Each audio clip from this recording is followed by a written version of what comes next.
we at? Any sound?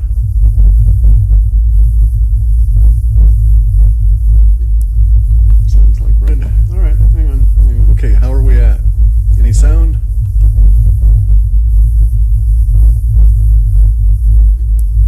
Sounds like red. All right, hang on. Okay, how are we at? Any sound?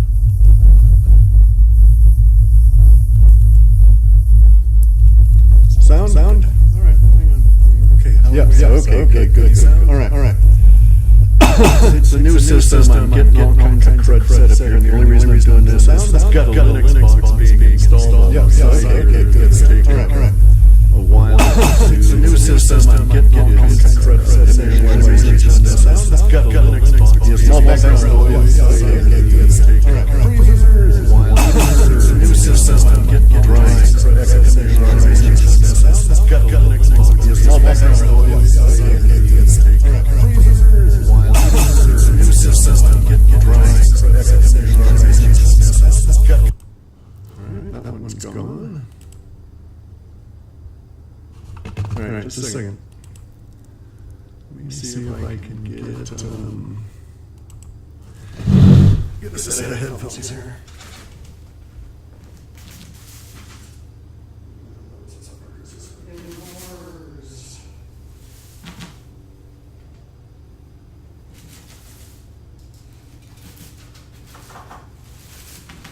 All right. Back in a minute.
Okay, let me see.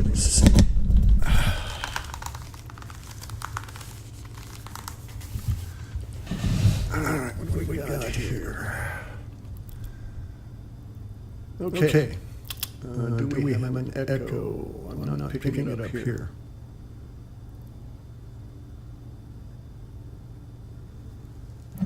Yes. A short echo. Okay. Hang on.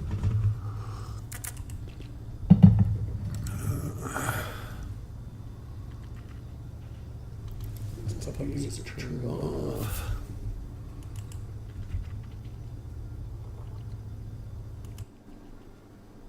More of an okay. Kind of a cool effect. There we go. All right. This is the sound stuff. Okay, cool. All right. Yeah, I like reverb. It's kind of like some of the shit you get in hyperspace. Man, had too much DMT firing from mescaline or psilocybin. There's like a visual reverb. When you get into a certain area there, you don't have eyes or any of that. However the hell it's coming into you, it's coming in completely visual, but totally unfiltered by your actual ocular orbs. It's probably jumping right into the visual cortex part, right? And it has this kind of wave effect, where at least in terms of your perception, your awareness, in terms of my experience, I heard this reported by other people, that you become aware of like foreground, then background, then foreground, and then background, as though the waves were washing your consciousness in and out of a specific kind of awareness. And so there's this very much visual reverb sort of thing there. And you can get used to it. It makes initial conversations and understanding difficult. Because sometimes when you reverb back into the background, you come back into the foreground, you pick a new object out. And so you have to actually maintain your focus on a specific object in order to examine it, while the rest of the universe is going batshit crazy around you. You're washing it in and out like you're in some kind of giant tidal thing. So anyway,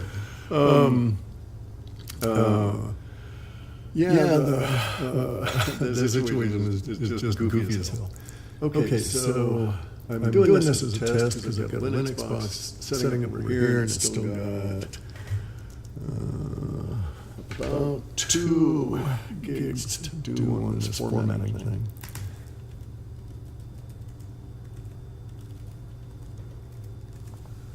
All right, there we go. It's a nice little Linux laptop from Dell. Okay, so I don't want to talk about cryptos. There's a real reason for that, guys. I'm under scrutiny by the same kind of fuckers that are hassling Reggie and all those other guys, right? And so let's just examine things from a echo. Okay. Turn it off. All right, hang on. All right, speakers off. That help? Feedback?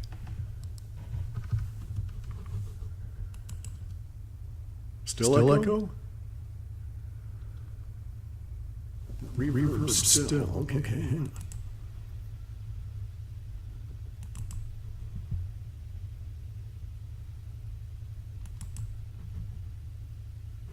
How's that? Still echo.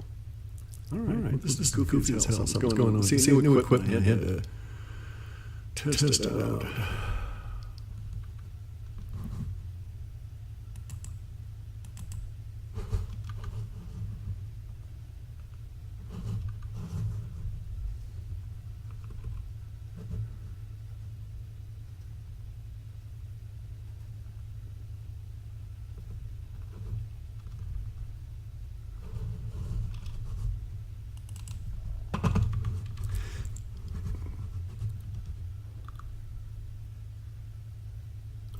Wait a second. It's probably the other. Hang on a second.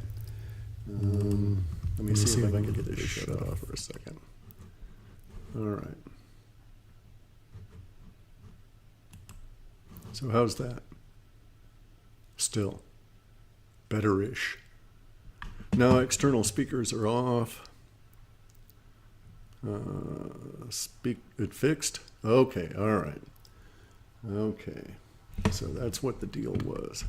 Multiply loading the external microphone in conflict with the microphone inside the webcam. There's no webcam on this. This is a big tower setup I've got hooked up here. Just got new. I'm doing some server stuff, and I wanted to isolate all this crap from my regular network because I was doing stuff on the dark web. Okay.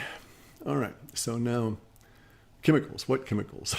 All right, it was a psilocybin and DMT and stuff, right? And washing back and forth inside the hyperspace as the wave.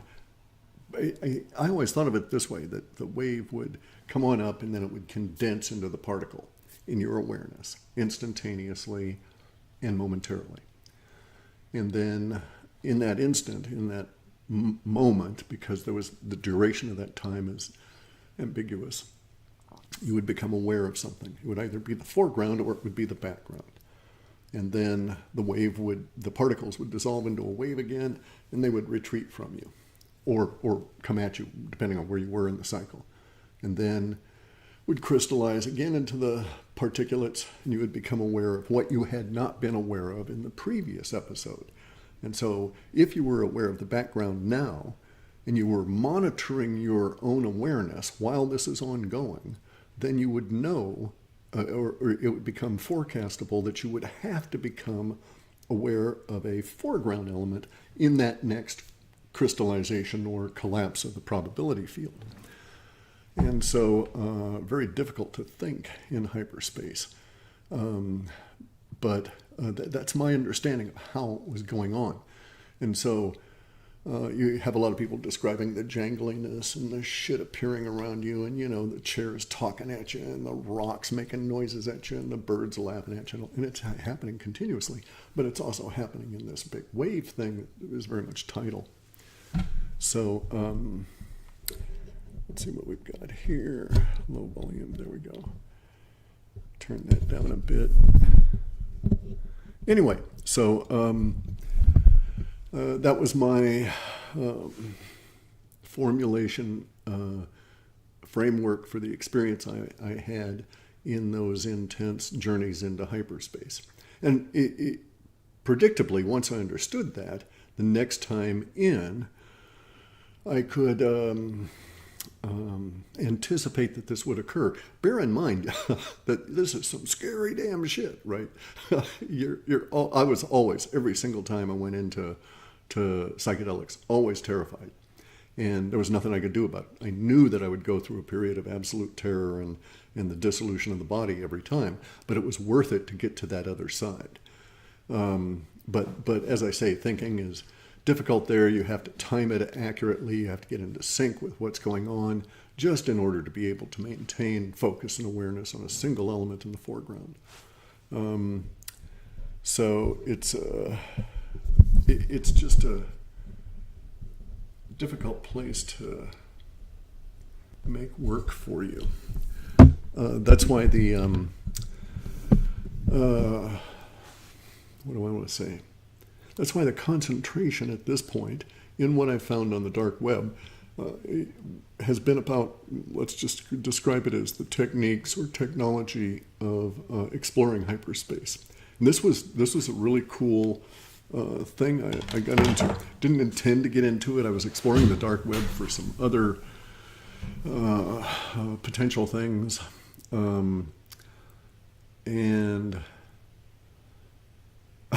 Okay, so a lot of people really don't understand what the dark web is. And really, dark is simply meaning unindexed by Google and Yahoo and these kind of guys, right?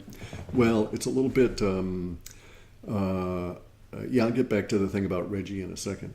But it's a little bit of a misnomer, because basically the dark web is simply vast quantities of pages that can be in a markdown language, which is similar to HTML. And they're stored on in files that are .onion instead of .html or HTML or CSS or XRB, XHRB, all of these other variants. And so it's a parallel internet. It's not hidden anywhere or any of that, and it's just simply unindexed.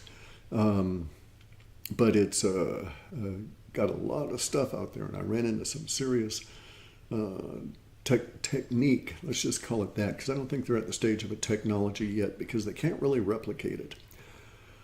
So a technology is something that progresses over time from an idea into a replicatable idea within a single individual to a technique that can be passed on to other individuals that they in turn can pass on. Then you've got a technology.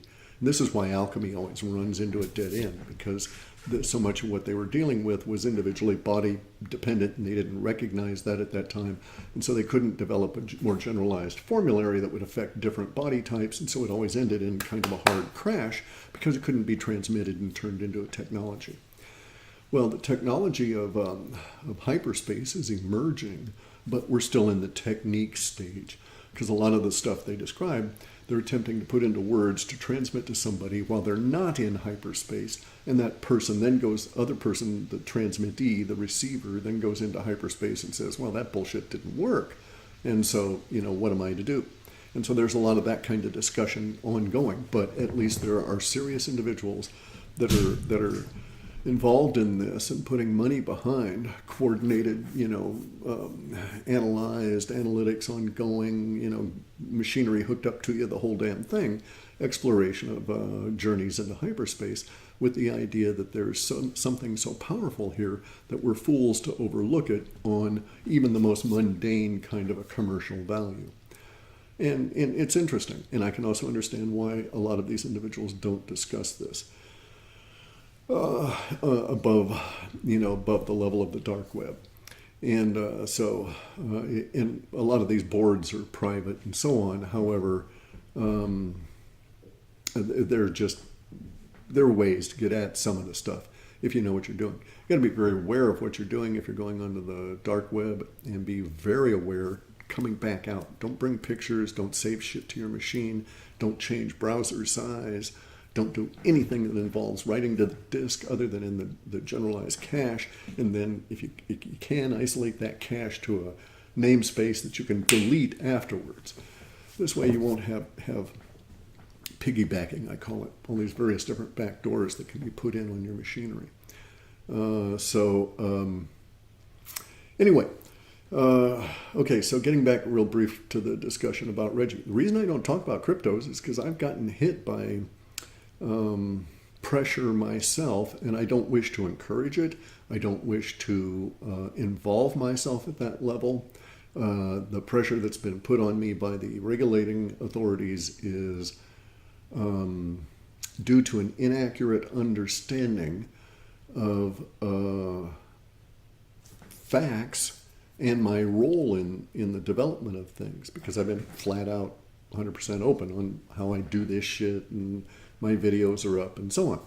And so I find it difficult to understand their reasoning for involving me in these kind of things. But I don't want to encourage it. And okay, cool. I don't wish to expand that. The issue is I have to take care of my wife and things here, and so it can't be hauled off to courtrooms to go and testify and tell them that they're full of shit about X, Y, Z, which is exactly what I will do should that ever be forced on me. But in the meantime, I'm not poking any bears, right? I got a couple of big clubs, but I don't want to use them. I don't want to fuck around with this shit. I've got other things to do.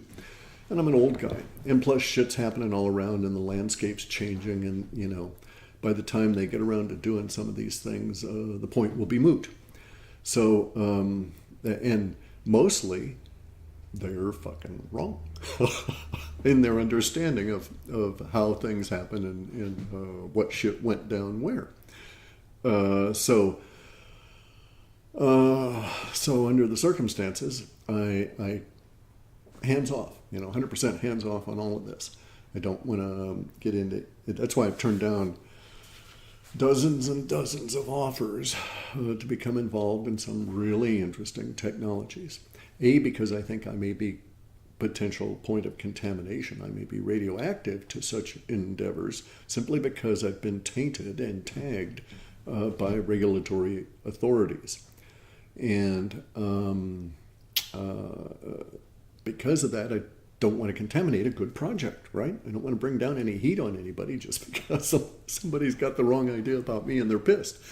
And as I say, I don't discuss it. People are sending me offers all the time. I don't even respond to most of them. If you're lucky, you're going to get a polite refusal because I don't even want to contaminate you on a backward loop in their networking software as they analyze the traffic in and out of my email. Or those limited amounts of social media that I do. And so that's my position on cryptos at the moment. Just due to being swept up in this some time back. I don't know how long this will last. It's irritating. So I try not to think about it. It's actually a pain in the ass. But I've got a lot of other things I've been doing. Getting my open source intelligence investigation stuff going, which is kind of cool. And yeah, you can use face paint to thwart facial recognition, but the stuff in our data that had shown up was the idea of like like first off, it had many associations, but basically it was the idea of the faux beauty marks that had emerged in the 1800s, right? Many of people don't understand that these fake moles or beauty marks that the women used to wear were there to cover the results of pox, on their skin. And so that's why that industry emerged, the making of these fake moles and other kinds of skin issues, skin beauty marks. I think we'll get something like that. And in my thinking, because of some other language in there, I think they'll be like that kind of plastic mylar kind of fish scale kind of an effect, iridescent, dichroic, and I think they'll be sold as like little accent marks. And here's the thing. The human face, insofar as the software that identifies you, it looks for specific spots, and then it matches these up. And this is something we need to talk about too, is like DNA about relative to matching. But so if you're not in their database, it won't find you. All it'll do is come to close matches in degrading order of closeness of a match. And this would be true even if, or especially if you've altered your face. And so say that you had just gone out on the internet and looked at some of the various different kinds of software and see where they're focusing to get their information in order to identify you. Usually they're using between, say, 160 and, say, 4,000 points off of your face, depending on how sophisticated they are and how rapidly they want to match. The more points they're matching, the slower the match is against a large data volume. So they have a tendency to go down to a smaller subset of those points just in order to speed the process up, and then get really serious if they have to, so it would take, say they had 5 million faces in a database, they would hunt on, say, 160 points, or maybe even 16 key points in order to reduce that 5 million down to, say, 25,000. Then they might hunt on those 25,000 with 160 points, get it down to 5,000, and then on those 5,000, they might hunt on all 4,000 ID points on the face that they've got. That's just the way that the algorithm works.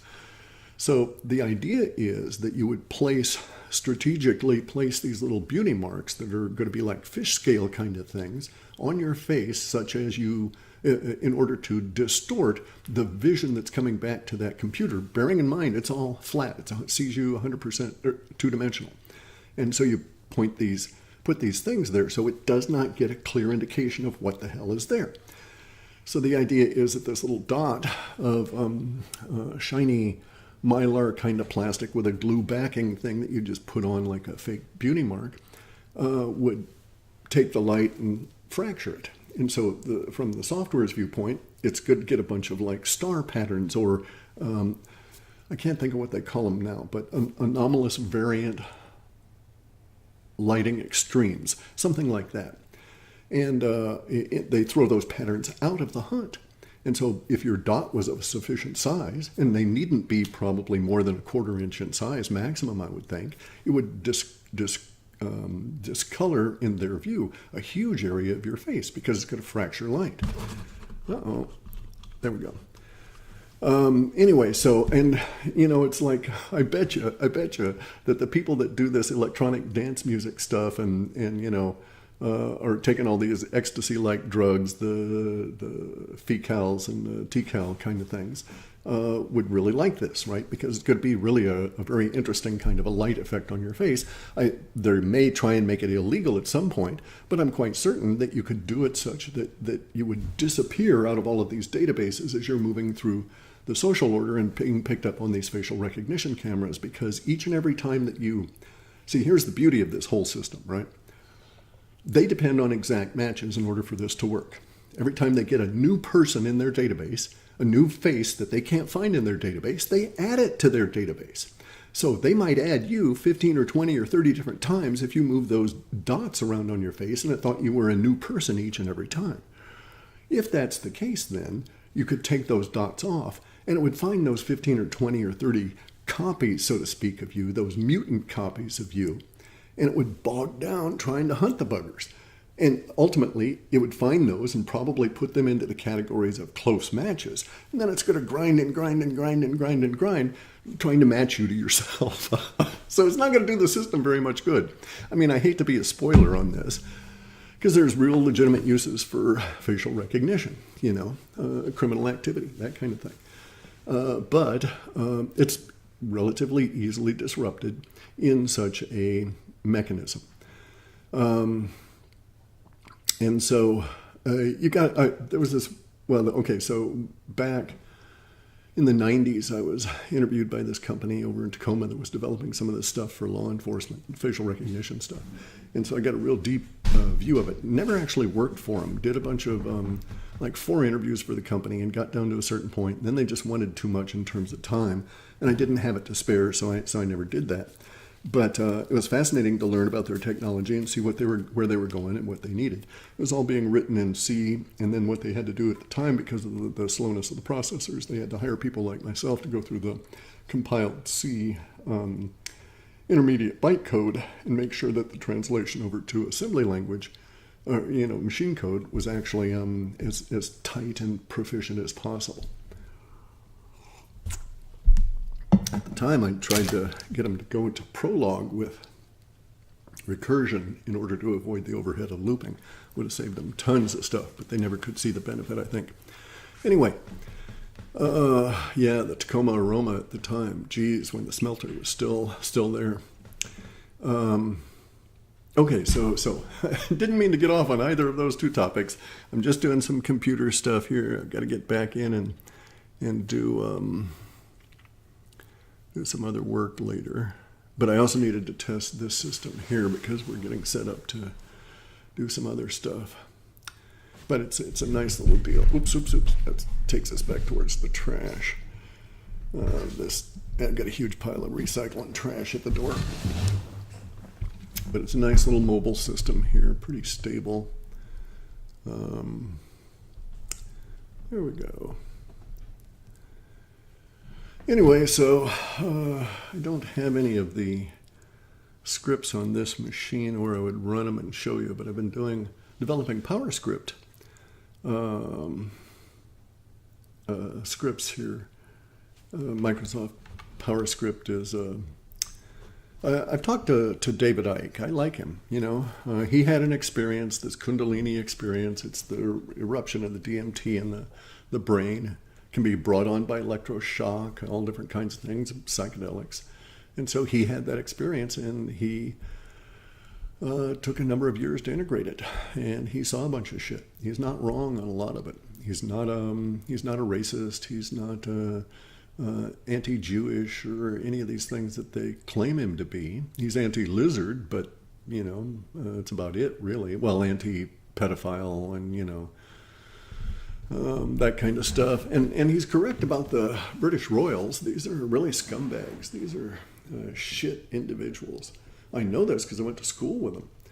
When I was a kid in Germany, because of the position my dad was in, they put me over into this weird-ass little school that was paid for by the Americans, taught by the British, and logistics by the Americans. Institutional support by the French, and then basic grumbling and bitching by the Russians. We had all different kinds of kids in the school. So there was there were dozens of languages. There was Italian and Russian and this sort of thing, right? No, hyperspace, insofar as I can tell, is not the same as the astral realm, okay? Hyperspace exists insofar as the feeling of reality, the impression of impact and that kind of thing. It is more real than where I am at this point in our common reality. Hyperspace is not common to everybody. It's not common to everybody's awareness at all times. It could maybe be common to everybody's awareness. I doubt simultaneously for everybody on the planet, kind of thing. So there's just issues about whether you can get into and you're aware of hyperspace. I think a lot of people take psychedelics and they don't get there except on the huge levels that DMT hits you. And I think it's genetic. And I just won the genetic lottery with my schizotypical genes, and I'm able to go there more easily than others. And there's other individuals with other genetic, let's call them deficiencies or attributes over the general population that also share this. And so there's a lot of people that should never go. And I've known one or two individuals that were damaged very long term by psychedelic use. One guy was clearly psychopathic, and his personality, as far as I know, is never, ever reintegrated, and he died maybe 25 years after his really bad trip, really bad experience. This guy was quite clearly a psychopath, okay? And I've known other psychopaths that have taken it, and they've actually been positively affected by it, gotten rid of a lot of that, gained empathy. Not doesn't make them nice guys, doesn't clear up their past, but it alters their karmic path going forward. But hyperspace is weird in the sense that I have the clear impression, the clear feeling continuously while there that the other intelligences I'm interacting with are not in my head in any way, shape, or form. It's not a case of voices. It's not hallucinations as most people think of that term, as in something fake being presented to your eyes.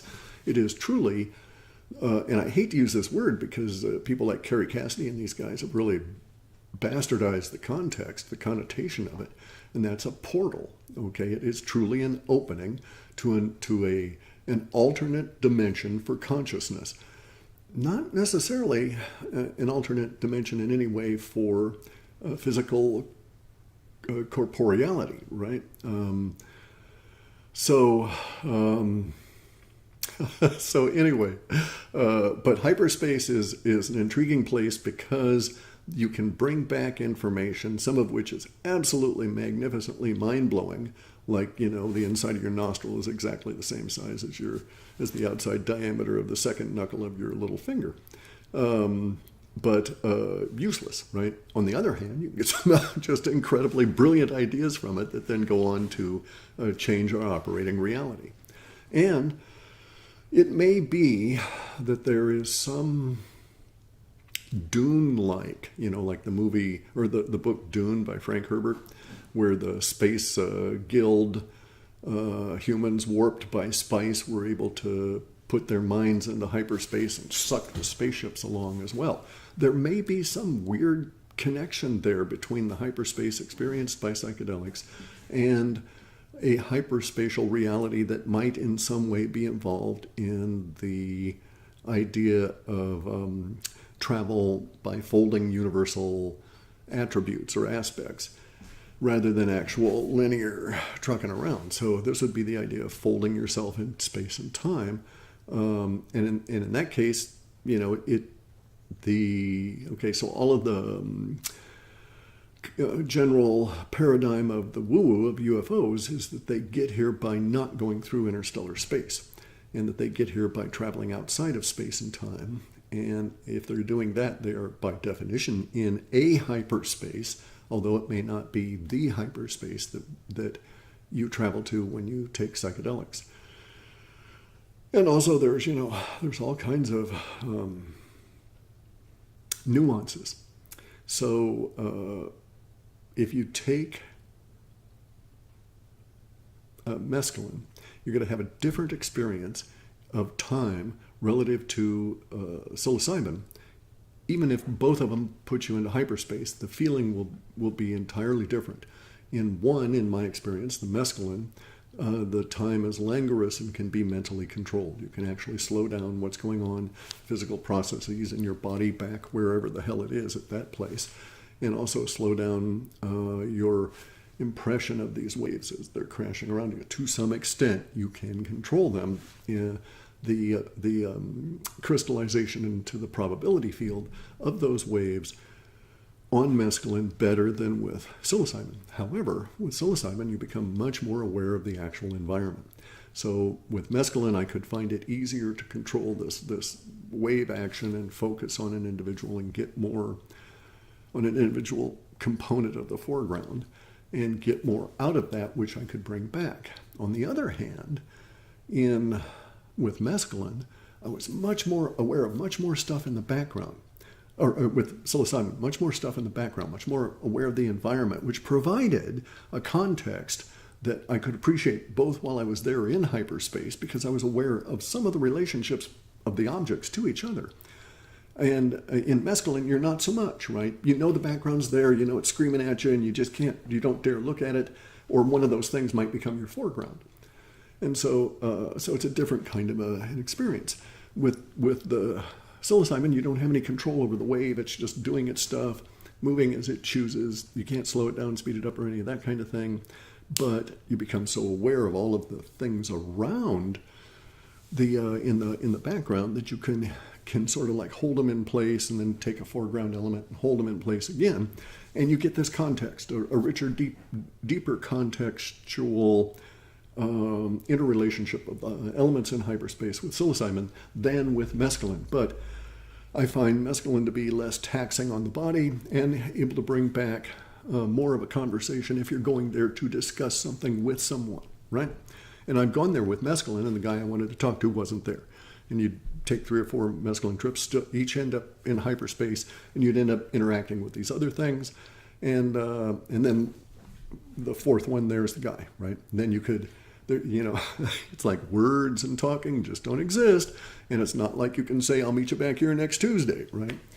It just doesn't work that way. But actually, a lot of those kind of discussions about time and the relativity of time and awareness and human consciousness are ongoing right now on these psychedelic boards on the dark. In this case, it'd be the dark web, not just the deep web,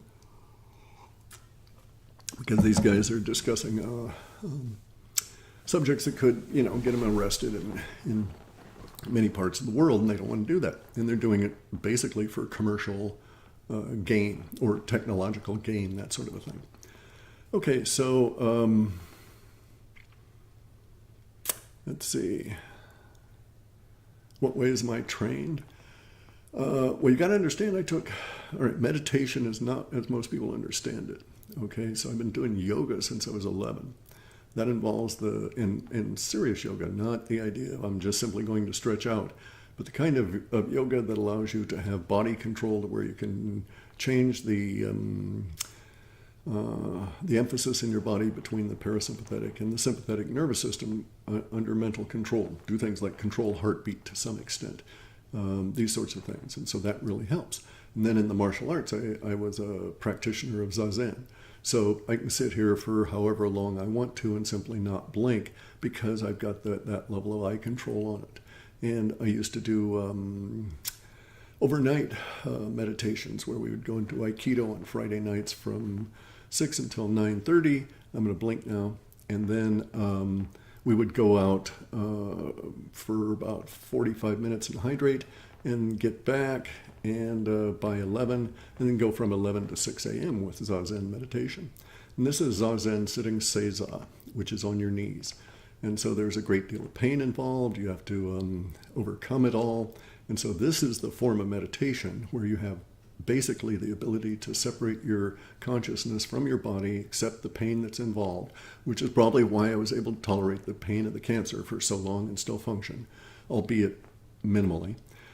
But it's that kind of thing that aids you in hyperspace, right? So normally when mushrooms are a little dodgy, okay? So sometimes you can have mushrooms and you'll throw up.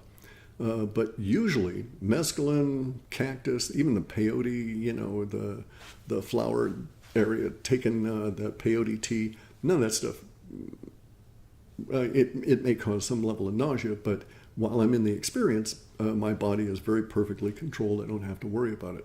And that's a huge key factor in this.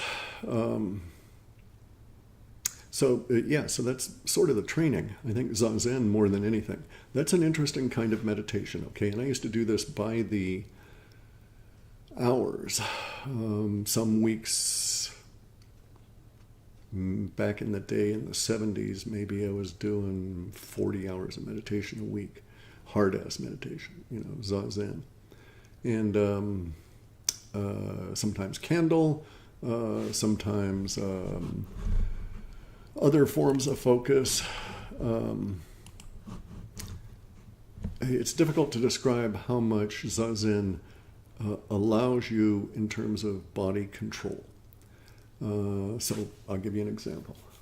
So working on my roof one day, and I'm putting in a skylight, actually putting on a whole new roof, okay? And so the roof is very steep angle. I've got a skill saw. I'm cutting a hole for the skylight. The roofing is cedar shakes that have been put on with tar paper on this surface. And these are thick butted cedar shakes, 1 inch on the butt. And they're long. I think they're well over 2 feet. So they're like 28 inches, 30 inches. And so you have a skill saw and you've got to force it down through these couple of layers of the shakes and then up along your line.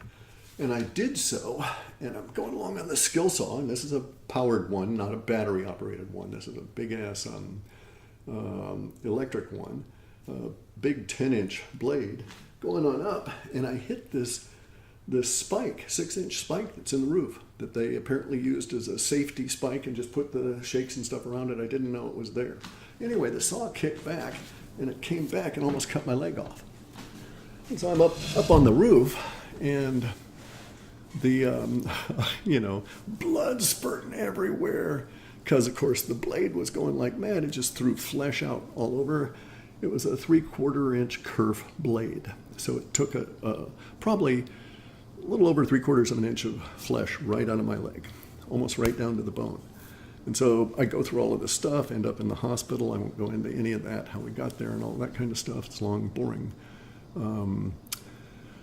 story, but the whole point of this is that the Zazen meditation and that so on, I get to the hospital, local hospital in Olympia. They're always busy, all of this kind of stuff. The guy in the emergency room is freaking out with the size of the damage to my leg, and he says, "We got to get you up to the OR." And I said, "Bullshit, dude. I can't take the trail of, put me into the OR. I'm there overnight. I got, my wife had just we'd had all kinds of medical issues. I had a sick animal at the time. I didn't want to deal with being away from my responsibilities. Anyway, though, so I was able to put myself in a state, and I told him, "You do it or I'll do it. I can see a big pile of sutures over there. I'll stitch it up myself." So they put tons of lidocaine in, and they did stitches. And I had over 300 stitches. They were like, I can go look it up. There were like 198 internal, and then the rest to suture up the skin. So we're talking some big damage. But with the lidocaine, I didn't feel anything. Problem was, later on, when we got home, we realized they hadn't given us any pain pills. And so Kathy had to go back to the hospital because it was on a Sunday. Olympia was a little podunk town at the time, and there was no open pharmacy, so she had to wait for them to do the meds, and so I didn't get any pain meds until midnight. And pot, it's good, but it just, especially if smoking leaf, just does not hold you on that level of pain. But I was able to, deal with it. I didn't kill myself or go crazy or any of that, but I remember it distinctly. So that level of body control, I exercised repeatedly with these journeys into hyperspace. And there's a lot of those kind of discussions. Just, how do you do this? Where do you find consciousness and that sort of thing? And, because if you know where the consciousness is located in your body, it's as though you can direct certain effects of the psychedelics to the consciousness immediately without having it to deal with the other aspects of your awareness, and you get to hyperspace earlier. So let me give you a quick example. It's like if you take psychedelics and you ate a bunch of fresh mushrooms and you were getting nauseated, you're going to be thinking about some level of your awareness is going to be focused on the nausea. But if you knew that your consciousness was located just right over there, you can just put all your consciousness, your awareness into there, bypass the nausea, and jump right into hyperspace without spending that hour wondering whether or not you're going to heave. So, or all of all of the other stuff, right? Um, so, anyway, hyperspace doesn't have a location near as I can tell. All right. Anyway, so yeah, I always hurt myself. Yeah, blah blah blah. That's the way it is. You know, there's no enemy other than yourself in this life, and that's why I fight so hard because I need to defeat myself. You know, and the little buttheads like Corey Good and David Woodcock, these kind of guys, those are just to sharpen the skills that you attack the enemy, which is truly yourself. This is the way Zen. No, I don't think it's a higher pain threshold because I'm very sensitive to pain. Schizotypicals and schizophrenics and people with schizophrenic tendencies related to, in some way, to vitamin B levels. B is in boy. And the spread of the vitamin B. Vitamin B is a huge spread of chemicals within a complex. And that complex is somehow related to functioning within schizotypicals and schizophrenics. And it makes us hypersensitive to emotion and to body feeling. And so this is why we are as we are. This is why there's a tendency for schizophrenics and schizotypicals to be self-dosing in an attempt to control that such that we can interact with the normal social order and at least get our needs met without, you know, ending up being too much of a problem to people. And it's a part of that, and that's why we self-isolate. That's why I'm in this little burg, you know, 200 people, 2 hours away from anything here. So anyway, yeah, that's just the way it is. I don't know that telepathy. Okay, so I've had telepathic experiences, always involving drugs or a heightened active key state. So I could have telepathic experiences at many different levels after engaging in Aikido in the old days, where we would do maybe 45 minutes or so of key exercises ahead of doing the actual Aikido. And then at the end of the class or near that, my ki would be so heightened, I'd be seeing auras constantly, continuously, and I would have telepathic experiences at some level. And so you can do it without the drugs, but you can't, in my opinion, do it in a normal walking around state of awareness without drugs. And I don't know that it's great for sex. You know, telepathy is good to be able to mind meld, but you're not gonna issue orders. You know, give a command to, hey, give me $12 worth of gas that way, right? So, no. See, here's the thing about the web bots. It's a shitload of work. I'd have to reestablish all of the servers, although at this point I think I'd go cloud for sure, just because it'd be so much easier. And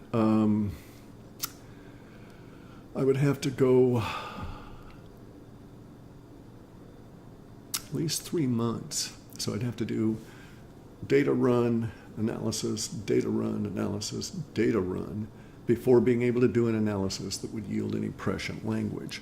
And so we would have to go through that level of work. And there's no incentive for me. I've gotten my health good. I'm getting back physically. I'm well over 160 pounds now. So I've gained back most of the muscle mass that I've lost. But I've got a lot of other stuff to do. And I've done the webbot, you know, for 20 plus years. And so I want to do some other stuff. And basically that's where it's at. It's a level of selfishness. You know, tired of that. It's been there, done that, succeeded with what I wanted to do, and now I'm moving on to other stuff. Plus, I've got other business ventures, and they're not yet available. I wouldn't microdose for schizophrenia.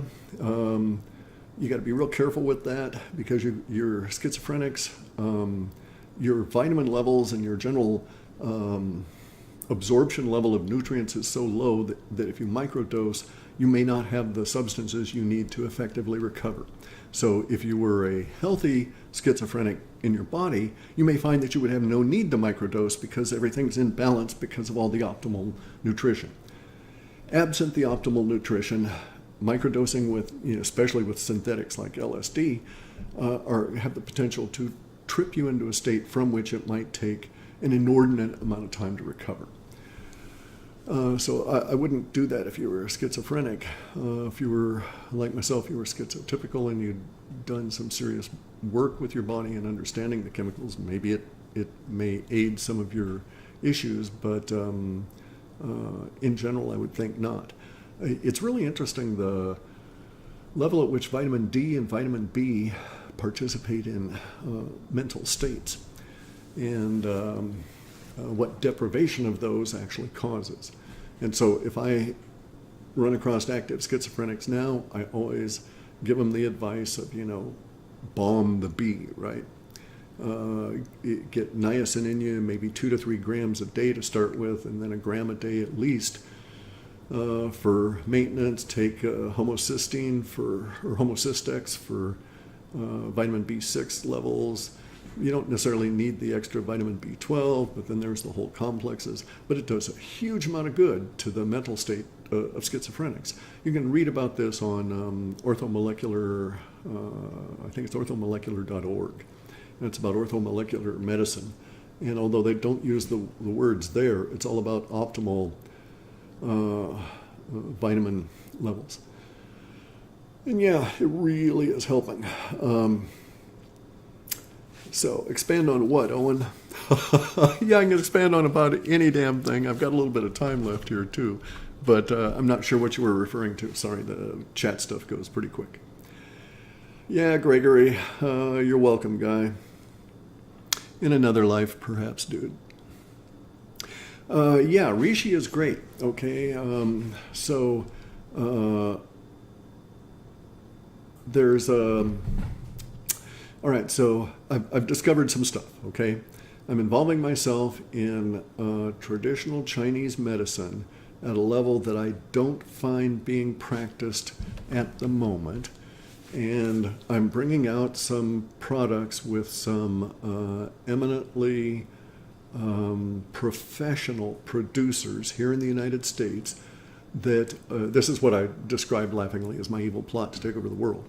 And so we're bringing out some products here, okay? And the first of them is we're in testing. I've gotten the stuff back and we're testing and so on because I develop it here with my own formulary. I've got just a ton of shit. See these boxes back over here? That's the stuff I'm getting rid of, all right? All right, so let me talk for a second, then we'll talk about that. All right, so I'm involved with traditional Chinese medicine in formula preparation in a way that's not in my opinion, being done. Certainly not in this country. And let's call it fusion, okay? And it's a fusion between TCM, Ayurveda, and modern Western understanding of chemistry. And where those chemical pathways are within the body. This is why I bitch so much about the bleach boy, Jordan Sather, getting people to drink bleach for a health issue. And it's like, dude, if you could say that this thing affected this pathway and caused this to occur, you may have some claim to reality. But absent that, you're urging people to drink a toxin and to give small children whose systems are vulnerable, to give them a known toxin. And yet you don't encourage them to drink Clorox, but it's in terms of its impact on the body, it's the same damn thing. So anyway, though, so what I'm doing is I'm examining these elements and chemicals and formulas, adapting, taking, removing, and so on, and fusing with modern understanding to produce specific kind of effects. And I do the formulas here, I test them myself, I expand my testing to willing participants, telling them what's going on. It's not like we're doing human testing with drugs or anything, right? And, but I'm actually attempting to produce a formula in any given case that produces an effect in the body. So in that sense, we're attempting to produce a reaction in the body. Now, the way the TCM works is it knows you've got the chemicals in your body to do that reaction, and what you do is you give those chemicals, that parts of the body, the support it needs to produce those chemicals, and then you get the effect. So it's not like you're inducing toxins into the body. You're inducing herbs or minerals or whatever into the body to provide support such that these other reactions along the pathways can continue. or exist in some cases. And so, but anyway, one of the things I've come across is I've come across a substance that I'm not going to name, but I'm investigating it now. But the bizarre part of it is that this compound, natural, derived from plants, unfortunately from a plant that's facing extreme potential for extinction, but it actually causes you to not give a shit about social media. So those people that would be, so I'm thinking, wow, hey, I can become a bazillionaire if I can get an appropriate formula that you can whip up with your smoothie or put into your drink water, and it says to you, fuck Twitter, fuck Facebook, I got other shit to do.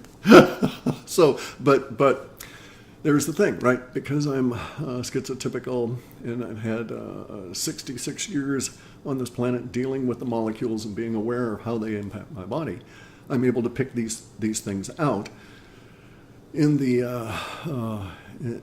assay of them. So I knew this guy when I was in Europe, okay? Actually, I went to school with him. He was just this incredible Frenchman. Saved my ass. Absolutely saved my ass once. I was getting the shit kicked out of me by 6 British guys. They didn't like me. I didn't like them. They were toffs, okay? Anyway, though, so this French kid comes along, and I'm short. At the time, I don't know how tall I was. I was like 12, maybe I was 13. Anyway, and this tall kid in my class comes along, this tall French kid, thin as you wouldn't believe how thin this guy was. I mean, it looked like he was coming out of a concentration camp. He was that thin, but he was just growing so fast, right? And but the good thing was that he had a book in each hand, and he had reach. He could reach out longer than any of us other shorter guys. So he's just walking these guys with these books in his hands, and it was over. It only took like 4 or 5 of these walks, and they're running out. One guy had his head split open, the whole thing. We got shit for it from the authorities, but he was a buddy after that. But anyway, Rene, his name, and he went on to become a very celebrated, I guess you'd have to say, like, food additive smeller, assayer, tester kind of a guy. He got paid for sniffing stuff. And I was always jealous because he got into that career early. He was like 21 or 22 when he stumbled onto that. And then he got real serious money in his 30s when I was struggling along trying to adapt to programming and all of that kind of stuff. But anyway, so other psychedelics can take you to where mescaline can. You all end up at the same place that DMT takes you. But DMT is harsh. It's like you drive on up with DMT and you're just, it's not like you break down the barn door. It's like DMT shoves you through the barn door and it breaks as you go through it. Okay, mescaline, you come on in and you open the barn door. Psilocybin, there just isn't a door. You're just there. So it's different at getting there. And you can bring back different things. And DMT is so short and so harsh. I just don't like it. No, you don't get there through your dream state. You can never get to hyperspace through astral travel. This is entirely a pineal gland DMT experience. And the one thing that is a key element of it that cannot be denied or extracted from that experience, no matter what the mechanism is of getting there, is that it's overwhelming. So in DMT, you think you're going to die. You think you're just going to be shoved through the roof of the sky and your body's going to separate all the others. Your body's going to dissolve one way or another. So if you're not dying, if you're not absolutely deathly afraid of what the fuck have I done to myself, you're not going to get there, in my opinion, right? So, yeah, I know, there's a very fine line. I've done a lot of standing on the bank looking stupid. But yeah, anyway, so, okay, so I've got, ibogaine, hey, that's the bark of the dead. That is something that, as far as I know, it does not take you to hyperspace, okay? My experience with it was the actual bark and that like molecular sampling that you get when you put some of it under your tongue and just hold it there and let the saliva start to get it and so on. So I got enough of the notes of it. I got enough of the phenylamines, the sharpness of those chemicals under the tongue to be able to sample it. But I've never done the stuff because of the impact on the body. Okay, takes you at least 24 hours. Your life is at risk for those 24 hours because if you've got high blood pressure and many of these other issues, your life may be at risk for a number of weeks thereafter because of the systemic aspects of the disruption that goes through your system. So it's a very harsh teacher, and the only reason I know that you use it is to go to, no, it was chaga. Okay, reishi is great for bones, for the heavier, denser things. Chaga for the more fluid. But I'll talk about another mushroom in just a second here. Okay, but in any event, though, so ibogaine, the bark of the dead. The only reason I would ever take it is if I wanted to have an extended journey on the other side of the metempsychoses, and I find that place to be really difficult to deal with, unlike hyperspace. Okay, so no, I wouldn't do datura, I wouldn't do Jimson weed. All of those kind of things are, they're in the plant teacher categories, but you need to be like specifically diagnosed by a shaman that you need it for this particular thing, and most of them are stupid if they ever do it because of the potential for continuing, ongoing disruption, unequilibrium issue. It takes a while to reintegrate yourself back from these psychedelic experiences. So you want a smooth chemical. You want something that flees your body easily. And the chemicals like Jimson weed, daturas, the nightshades, extreme nightshades, and some of these other plants have those psychedelic chemicals bound to triterpenes or oils, and those oils and stuff have other effects on the body, and they linger after your body's extracted and used the psychedelic chemicals. And so it can become something of a problem in that reintegration issue. Now, there's a lot of people that need that for various different healing things, and so you find them used by the curanderos and the maciaderos in the South, South America, Central and South America. But these are individuals that know those chemicals, and they've used them and been involved, and they know the effects and what body types not to use them on, and so on. So I wouldn't recommend those. Now, getting back to the cancers and the mushrooms. Okay, so if you've got, so there's two things about cancer that I've learned over the past little while. Fenbendazole, Fenbendazole, fenbendazole, is a very, very, very good chemical for attacking cancer. It has some side effects in the gut. Okay, it'll cause issues in your guts. Immune system, take turkey tail. Have turkey tail tea between 2 and 5 in the afternoon to boost your immune system. That's the time it's most effective for the immune system, not in the morning. Okay, so fenbendazole you can get in 1 gram doses off of Amazon in a form of a dog dewormer.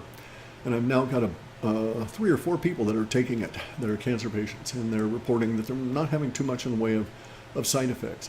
I've seen doses for active cancers be as high as 12 grams of this stuff. I believe that's 12 grams a day, but that strikes me as fairly high. For sure, I've seen, and I'm aware of 2 people that are taking 4 grams a day as an active dose with the intent of going to 1 gram a day as a prophylactic or a maintenance dose thereafter. And it works with some hugely horrific stage 4 kind of cancers. So within individuals, so far, there's anecdotal evidence that indeed fenbendazole deserves the reputation that it's got within all of the literature for being an absolute human cancer disruptor. And it's reasonably cheap, okay? Bear in mind, it's a chemical, it's not a compound in the sense of it. It's not an organic thing from a mushroom with all these different chemicals in it. This is just an isolated chemical within some buffers to get it through the guts of dogs, and it gets rid of all of their worms, but coincidentally also gets rid of all these precancerous states and everything else, and it alters the body and so on. So I'm not taking it. I have yet to take it. I'm doing so well, I don't see any need for it, right? It's my plan B kind of thing. Now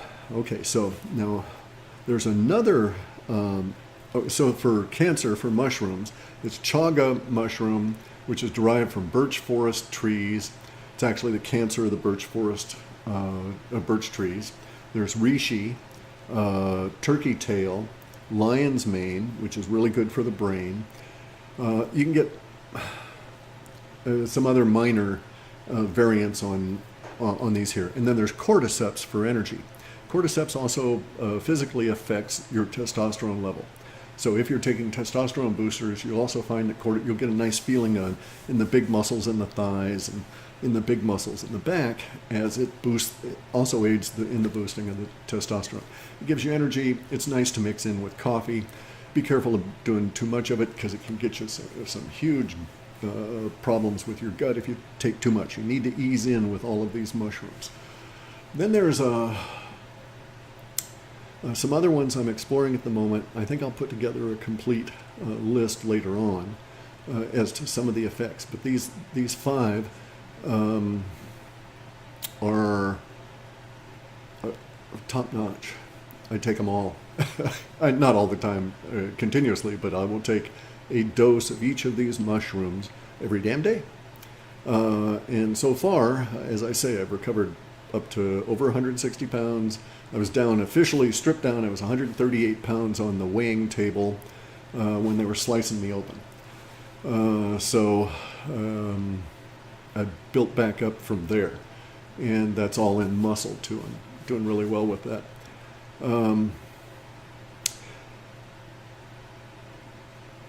Okay, so for stomach lining and stomach ulcers, okay, this is not the medical show, right? I can't be held liable for any advice for medical stuff but I'm only applying this stuff to myself and saying that in my case, the thing about ulcers is this.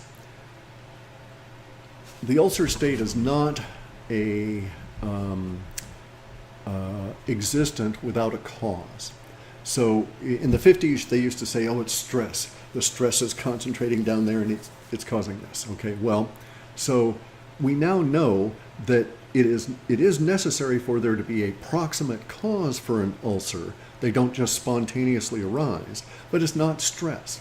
It can be bacteria, pylori, and others that'll cause this. So your body is reacting to the presence of something within it, and we'll just call these in general a toxin, whether it's a bacteria that's causing a problem, whether it's a virus that's causing the problem, or whether it's a mineral or some other element. Because you can get an ulcer from a piece of radioactivity. All of these oxidative stress-causing things can cause ulcers. So you need to deal with those. So absent knowing what is the cause for somebody that's got an ulcer, the thing I would like to recommend is that you take the risk of trying vitamin C. Now, here's the thing. You want to get the very best formulation extracted with the most moderating chemicals you can, so that you don't end up with a burning sensation in the ulcer from taking the vitamin C, right? So this is a very risky thing to do if you've got an active ulcer. On the other hand, vitamin C provides the intercellular glue that allows your body to resist intercellular penetration by bacteria or viruses or toxins that then end up causing a fissure, a continuing source of irritation that then causes an ulcerating response. So you can get at it either way, right? So the first thing you need to do is to decide how you can best affect those things that are causing the ulcer. So for instance, if you're having to take medicine that causes it, well, you've got a specific issue there. And you need to look at the things you can do to moderate the effects of that medicine on your stomach as it's going through. It's a complex subject with ulcers. It's not like you can just, a 1950s doctor that says, here, drink Maalox, It's not like that, right? No, not 25% of my body weight back. No. So I went from 138 back up over to 160, right? Well, okay, all right. If you want to look at it, that one, yeah, it was a lot. It was a lot. I was wasted just down to nothing with and it was all in muscle that was gone because I didn't have much fat due to the cancer anyway. Yeah, liposomal C. See, so that's what I recommend. Is you start in on vitamins.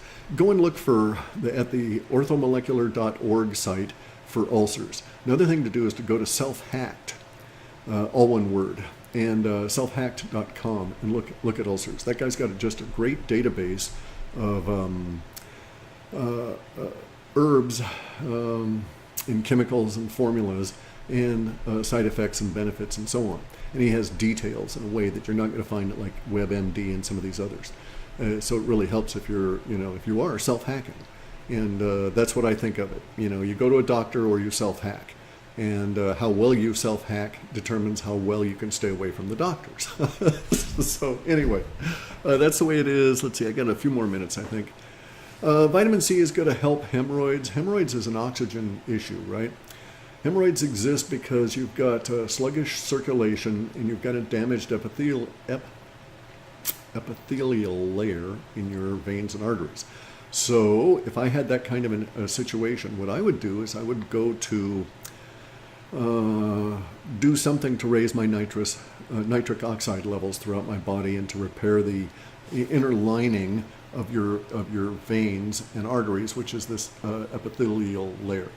And a brief diversion, it's not been 15 years that medicine has accepted that there is this entire new organ in your body that they had been overlooking for years. It's one cell deep, very much like the intestines are only one cell deep. This layer is only one cell deep and it lines all of your veins and arteries.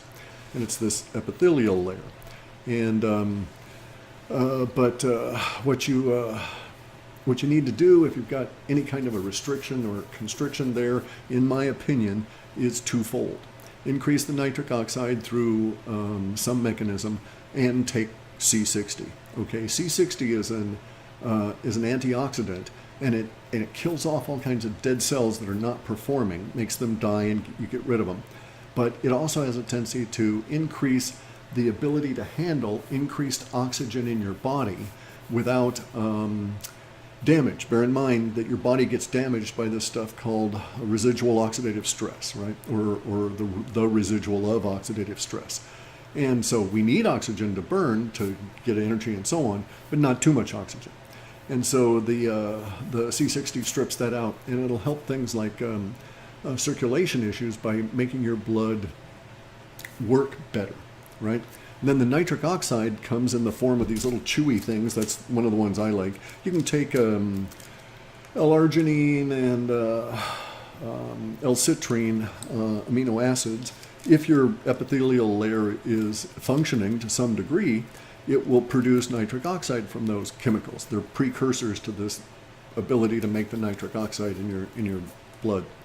If your epithelial layer is damaged from years of abuse and not feeding it the right stuff, then it won't, and you'll need to boost it. One of the ways you can boost it is by these taking of beet powder, because beet powder produces a huge nitric oxide flush in the body.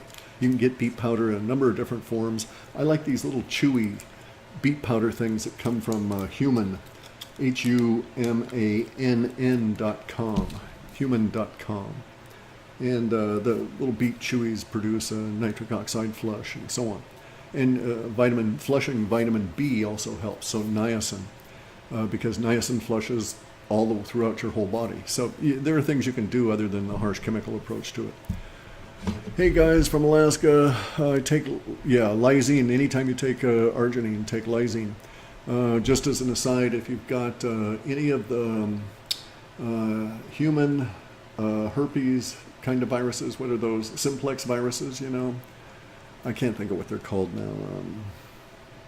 Somebody can help me here. Anyway, the simplex 1, 2 viruses, those kind of things.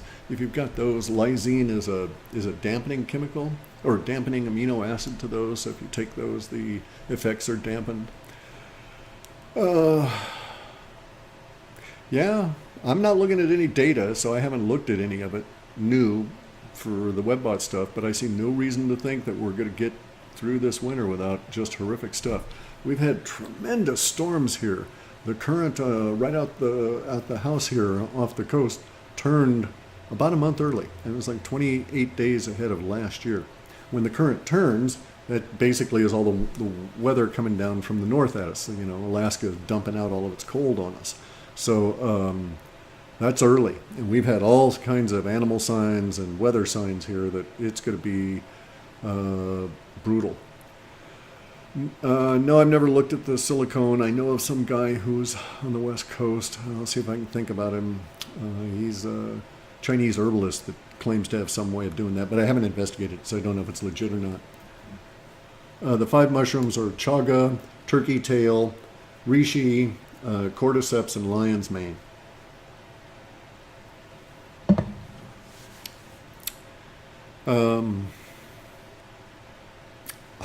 Okay, I'm going to have to break off. I've got to go on in and get some other stuff going here. Thanks for helping me diagnose all of my microphone woes and that sort of thing. I'll actually get rid of that one now. Cool. Okay. It actually sort of works. Yeah, I drink coffee.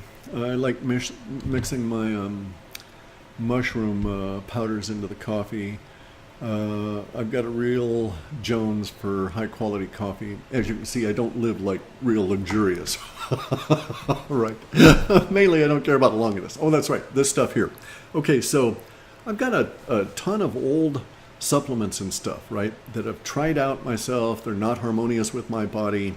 A lot of these packages are not open. A lot of them relate to, like, when I was misdiagnosed with liver issues, so a lot of it is liver health kind of things. So if someone can think of some way I can get rid of these safely and have them get put into use by someone, there's several boxes of them here. And I wouldn't mind paying the freight to ship them to somebody, but I don't want to just ship them to somebody that could, you know, end up poisoning themselves because they don't know what they're doing. And I hate to throw them out because there's a lot of stuff. No, they don't have hospitals in hyperspace. There's some weird stuff in hyperspace, though. If you've never gone, don't. You know, if you're not called to it, I wouldn't recommend it because you've got to work on it. CBD is cool, really cool. I don't take CBDs because I smoke so much damn pot. So anyway, guys, I'm going to have to shut off now.